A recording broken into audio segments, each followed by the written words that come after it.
결국은 식습관의 문제가 아닐까 그렇죠. 싶은데 어떤 식습관을 갖는 게 좋을까요? 나트륨 관련해서는.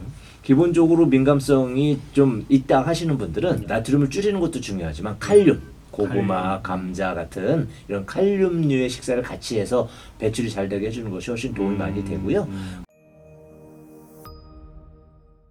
청취자 여러분들의 건강을 지켜드립니다. 슬기로운 건강생활, 오늘도 이만희 수원 보성한의원 원장과 함께하겠습니다. 어서 오세요. 네, 안녕하세요. 자, 오늘 키워드가 무염식단인데요. 무염식단이라는 게 뭔지 설명을 좀 해주시면 좋을 것 같은데, 이게 뭐 소금을 전혀 안 먹는다는 겁니까? 단어 정의상은 그런데요. 예. 약간의 오해의 소지가 있는 것 같습니다. 아, 그래요? 기본적으로 저희가 먹는 음식들 예. 간을 전혀 안 해도 거기 예. 나트륨 들어 있습니다. 아예 무염 식단이라는 정확한 정의를 하다면은 무가염, 소금을 치지 않았다.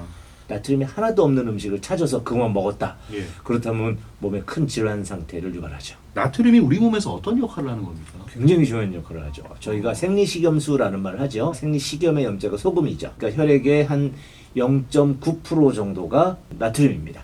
왜냐하면 저희가 소금을 먹을 땐 염화 나트륨이죠. 염소가 60%, 나트륨이 40%입니다. 따라서 저희가 0.9%의 나트륨이라면 염화 나트륨을 기준으로 했을 때는 2%가 넘죠. 그 정도의 소금량을 가지고 있는데 그렇게 소금을 먹게 되면 염소는 염소대로 들어가서 위장에서 위산 구성 요소를 형성하면서 내 몸에 들어오는 곰팡이라든지 여러 균들을 막아준 방부제 역할을 또 하게 되고요. 그리고 나트륨은 나트륨대로 소화를 촉진하고 나트륨이 들어가서 우리 담즙 있죠? 예. 담즙의 구성 성분도 되고요. 여러 가지 구성 성분을 이루게 됩니다. 그래서 소화를 촉진시키고 또 들어가서 혈액을 늘립니다. 왜냐하면 이제 삼투압 작용에서 세포에 있는 물을 빼내서 혈액량을 늘려주거든요. 그게 늘어나서 고혈압에 영향을 준다라고 얘기를 하지만 실제로는 들어가서 소금이 작용하기 전에 배설되는 사람이 많고요. 그런 사람들 보고 소금 민감성이 적다라고 하는 겁니다. 근데 소금을 먹은 거를 배출을 못하는 분들이 간혹 있는데 많지는 않고요. 고혈압 환자 중에 50%? 근데 고혈압이 없는 사람은 한 4분의 1 정도? 그런 걸 잘 감안해서 한다면 오히려 무염식이 더 불편할 수 있겠죠. 나트륨 권장량이라는 게 있더라고요. 네. 이게 어느 정도가 적당한 거고 어느 정도가 부족한 겁니까?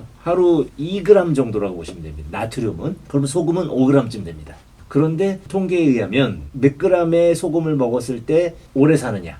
오히려 7g에서 12g이라고 합니다. 권장량보다 훨씬 많네요. 그렇습니다. 그래서 더 먹는 것이 건강에 오히려 더 좋다. 예. 이렇게 얘기를 하고요. 대신 고혈압뿐만이 아니고 이제 고혈압 때문에 중풍이 오거나 예. 이런 몇 가지 이제 골다공증이 오거나 음. 하는 문제들이 나트륨을 많이 섭취했을 때 문제인데 고군만 따로 민감성 테스트를 해서 관리하는 것이 현명하지 않을까 생각합니다. 그러면 나트륨을 일단 많이 섭취하면 우리 몸에는 어떤 상황이 생깁니까? 그러니까 너무 과다하게 섭취했을 때의 문제가 이제 걱정인 이제 거죠. 나트륨이 들어가면 수분을 끌어들이잖아요. 그런 일이 혈액 속에서 발생하기 때문에 혈액량이 늘어납니다. 혈관이 팽창하죠. 그럼 혈관벽의 손상을 유발하면서 고혈압이 발생하거나 중풍이 발생하거나 이럴 수 있고요.